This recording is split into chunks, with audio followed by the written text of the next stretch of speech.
Hey MP students, to build off last week's lesson about SOAP notes, today we're going to go over pertinent negatives and pertinent positives. So these are going to be things that you're going to put in your SOAP notes. Your teacher doesn't want to hear patients and eyes. They want to hear patients and eyes, chest pain, chest pressure, palpitations when you're doing your cardiac review assistance. So we're going to go over our pertinent negatives and pertinent positives, what they're looking for and what that means.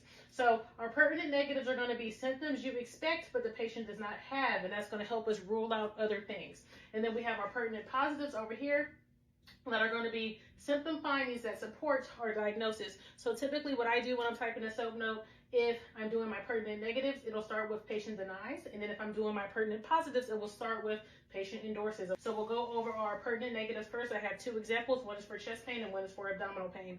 I'm sorry, it's a little glare from my selfie light, but we'll work on it. So for chest pain, some good pertinent negatives that you can put down are going to be no reproducible chest wall pain, no recent trauma, no pleuritic pain, and no fever or cough. So this is going to help us rule out things like anything musculoskeletal in nature, like costochondritis, pneumonia, or PE. And then over here, this is going to be something that shows us that this patient is having it in mind. These things are going to be things like crushing substernal pain. It radiates to the left arm, jaw, things like that.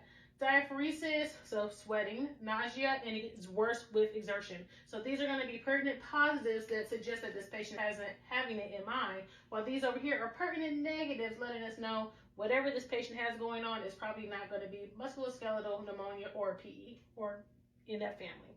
So now we have two abdominal pain examples. This is going to be something that supports cholecystitis. And over here, this is going to be something to rule out appendicitis. So if I'm trying to put some pertinent negatives down for someone that I think has cholecystitis, I'll say this patient denies rebound tenderness, or I think that this patient, I'm trying to rule out that it's cholecystitis. I would say patient denies rebound tenderness, patient denies guarding, patient doesn't have a fever, and patient denies migration of pain.